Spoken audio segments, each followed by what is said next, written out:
नमस्कार, मी सेजल पुरवार. या बातमीपत्रात तुम्हा सर्वांचं स्वागत. पुढे घेणार आहोत बातम्यांचा वेगवान आढावा. 36 जिल्हे 50 बातम्यांच्या माध्यमातून. नाशिकच्या येवला या ठिकाणी औषधं मिळत नसल्यानं रुग्णांचे हाल. संपाची दखल न घेतल्यास मोठं आंदोलन छेडणार असा इशारा. रुग्णांसाठी हिमेश बांधवांकडून हेल्पलाईन उपलब्ध. सांगलीमध्ये मेडिकल बंद, त्यामुळे रुग्णांच्या नातेवाईकांचा संताप. केमिस्ट असोसिएशनचा आज राज्यव्यापी बंद. सांगली जिल्ह्यातील 4000हून अधिक मेडिकलही बंद. ठाण्याच्या कळवा रुग्णालया शेजारी मेडिकल बंद, त्यामुळे रुग्णांच्या नातेवाईकांमध्ये नाराजी. रुग्णालयाकडून औषध आणण्यासाठी लिहून दिले जात आहेत. डॉक्टरांना मेडिकल बंद असल्याचा विसर पडलाय का? रुग्णांच्या नातेवाईकांचा हा संतप्त सवाल. देशव्यापी मेडिकल स्टोअरच्या संपामुळे जळगाव जिल्ह्यातील औषध विक्रेत्यांचा सहभाग. जळगाव शहरातील 800 मेडिकल स्टोअर मालकांचा संपामध्ये सहभाग. ऑनलाईन औषध विक्रीला संपकऱ्यांचाही विरोध. पुण्यातील रस्तापेठ या ठिकाणी पॉवर हाऊस चौकामध्ये औषध विक्रेत्यांचं आंदोलन. ऑनलाईन औषध विक्री आणि कॉर्पोरेट कंपन्यांकडून दिल्या जाणाऱ्या सवलतींच्या विरोधात औषध विक्रेत्यांनी पुकारला बंद.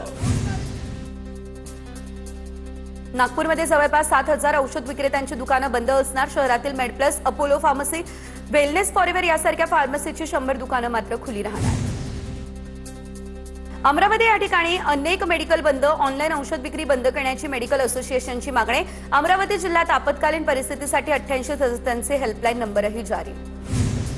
कोल्हापूरमध्ये मेडिकल बंद काळामध्ये अन्न आणि औषध प्रशासनाच्या नियंत्रण कक्षाचा फार्स. आपत्कालीन सेवेसाठी सज्ज राहण्याचा देखील दावा करणाऱ्या अन्न आणि औषध प्रशासन कार्यालयाला कुलूप. प्रशासनाकडून देण्यात आलेला हेल्पलाईन नंबरही बंद. ऑनलाईन औषध विक्री विरोधात कोल्हापूरमध्ये औषध विक्रेत्यांचा 1 दिवसीय बंद. औषधांच्या ऑनलाईन विक्रीवरती बंदी घालण्याची विक्रेत्यांची मागणी. वाशिममध्येही मेडिकल स्टोअर मालकांच्या संपाला प्रतिसाद. शहर आणि जिल्ह्यातील अनेक मेडिकल स्टोअर आज बंद. ऑनलाईन औषध विक्रीवर बंदी आणण्याची प्रमुख मागणी. यासाठी बंद पुकारण्यात आला.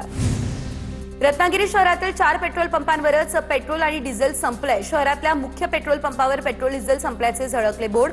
साधं पेट्रोल संपलं, त्यामुळे नागरिकांवरती महागडं पॉवरचं पेट्रोल खरेदी करण्याची ओढावली वेळ. सोलापूरच्या करमाळामध्ये इंधन टंचाईच्या अफवेमुळे पेट्रोलसाठी आता कॅन घेऊन वाहनधारकांची गर्दी. पेट्रोल डिझेलचा साठा करण्यासाठी नागरिकांची धावपळ सुरू. जालना या ठिकाणच्या भोकरदन तालुक्यातील हसनाबाद पेट्रोल पंपावर गर्दी. गावातील शेतकरी बांधव हातात कॅन घेऊन पेट्रोल पंपावर टँकर दाखल होताच नागरिकांची इंधन घेण्यासाठी मोठी गर्दी. जालना या ठिकाणच्या जाफराबाद शहरातील पेट्रोल पंपांवर नागरिकांची गर्दी. डिझेल घेण्यासाठी कॅन घेऊन नागरिकांची गर्दी. पेट्रोल आणि डिझेलसाठी वाहनांच्या लांबच लांब रांगा लागल्या. 1 ते 1.5 किलोमीटर पर्यंत रांगा लागल्या. परभणीमध्ये पेट्रोल डिझेल भरण्यासाठी पंपांवरती लांबच लांब रांगा लागल्या असल्याचं चित्र. वसमत रोडवरील पेट्रोल पंपाच्या बाहेर रांगा लागल्या. अनेक पेट्रोल पंपांवरती नागरिक पेट्रोल डिझेल भरण्यासाठी कॅन घेऊन आले. डिझेल मिळत नाही, त्यामुळे नागरिकांकडून गोंधळ घालण्यात आला. बुलढाणा ते चिखली मार्गावरील पंपावर रात्रीपासून वाहनांच्या रांगा. 12 तासांपेक्षा जास्त वेळापासून ट्रॅक्टर आणि इतर वाहनं रांगेत. पेट्रोल पंप मालकांकडून नंबर आल्यावर फक्त 1000 रुपयांचंच डिझेल दिलं जात आहे. मात्र ओळखीच्या वाहनांना टाकी फुल करून दिली जाते असाही आरोप. संभाजीनगरमध्ये ठाकरेंच्या सेनेचे नगरसेवक आक्रमक. पंतप्रधान मोदींच्या आवाहनानंतर नगरसेवक बैलगाडी घेऊन महानगरपालिकेमध्ये दाखल. अनोख्या पद्धतीने आंदोलन करत नगरसेवकांकडून निषेध, तर एमआयएमचे नगरसेवक सायकल घेऊन पालिकेमध्ये पोहोचले. पेट्रोल आणि डिझेल 90 पैशांनी महागलं. आठवड्याभरामध्ये दुसऱ्यांदा पेट्रोल डिझेलच्या दरात वाढ. तर राज्यात अनेक ठिकाणी पेट्रोल डिझेलसाठी रांगा लागल्या. पेट्रोल डिझेलसाठी काही ठिकाणी राडे. वाशिम जिल्ह्यामध्ये पेट्रोल डिझेलचा सलग 6व्या दिवशी तुटवडा. वाहनधारकांची गैरसोय. काही ठिकाणी इंधन भरण्यासाठी वाहनांच्या रांगा. डिझेल टंचाईमुळे शेतकरी मोठ्या अडचणीत सापडले.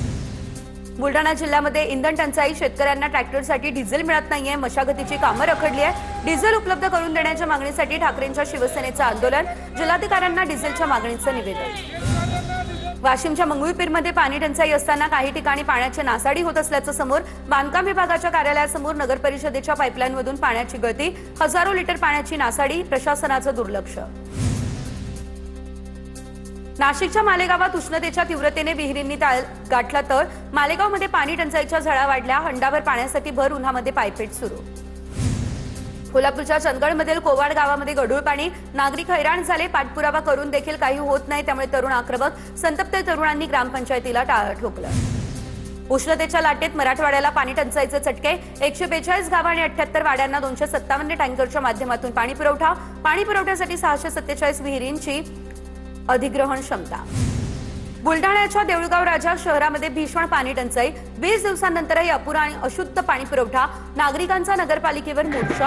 येत्या 8 दिवसांमध्ये नागरिकांना पाणी देण्याचं आश्वासन. पुण्याच्या भोरमधील नीरा खोऱ्यातील भाटघर धरणाने एक तळ गाठलाय. धरणामध्ये केवळ 10% पाणीसाठा शिल्लक. धरणाजवळ गावामध्ये पाणी टंचाईची समस्या. गोंदिया या ठिकाणच्या राष्ट्रीय महामार्ग 6 वरील ब्रिज कामावरून देवरीमधील नागरिक आक्रमक. कॉम्पॅक्ट ब्रिजला नागरिकांचा विरोध. कालम ब्रिजची नागरिकांची मागणी. सर्वपक्षीयांचा कालम ब्रिजच्या मागणीसाठी मोर्चाही निघाला. नाशिक महापालिकेची महासभा तहकूब. विधान परिषद निवडणुकीच्या पार्श्वभूमीवर महासभेवर आचारसंहितेचं सावट.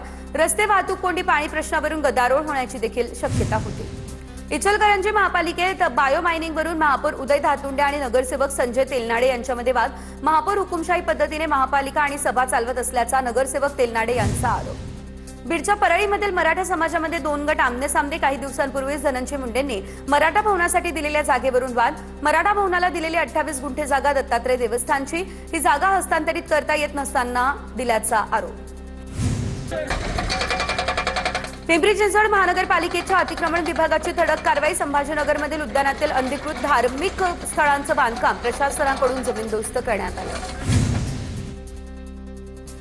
पुण्याच्या बालाजीनगर भागात वनराज आंदेकर हत्या प्रकरणातील आरोपीच्या भावाची गोळ्या झाडत हत्या. अक्षय उर्फ बाळा म्हस्के याची टोळी युद्धातून हत्या झाल्याची माहिती समोर. पिंपरी चिंचवड फायरिंग प्रकरणी आरजू बिश्नोई आणि कुलदीप कशिश गँगच्या 3घांना अटक. उत्तराखंडमधून 3घांना अटक करण्यात आली. 15 मे रोजी एजे फर्निचर मॉलवर आरोपींनी गोळ्या झाडल्या. नागपूरमधील तरुणीला लग्नाचं आमिष दाखवण्यात आलं आणि त्यानंतर अत्याचार करण्यात आले. आरोपी आकाश श्रीवास्तव विरोधात गुन्हा दाखल. 2021 पासून पीडित मुलगी आणि आरोपी एकाच कॉलेजमध्ये शिक्षण घेत होते. आरोपी सध्या फरार. पुढील तपास या संदर्भातला सुरू. लग्नाचा आमिष दाखवून तरुणीवर अत्याचार. तरुणाविरुद्ध जळगाव शहर पोलीस ठाण्यात गुन्हा दाखल. तरुणानं तरुणीला बेदम मारहाण केल्याचं तक्रारीत नमूद. तर या प्रकरणी पोलिसांकडून अधिकचा तपासही सुरू. चोराची पोलिसात तक्रार दिल्याच्या संशयावरून एकाची हत्या. जळगावच्या बोदवडमध्ये घडली घटना. बोदवडमधील घटनेनंतर जमाव आक्रमक. संतप्त जमावानं आरोपीचं घर जाळलं अशी देखील प्राथमिक माहिती.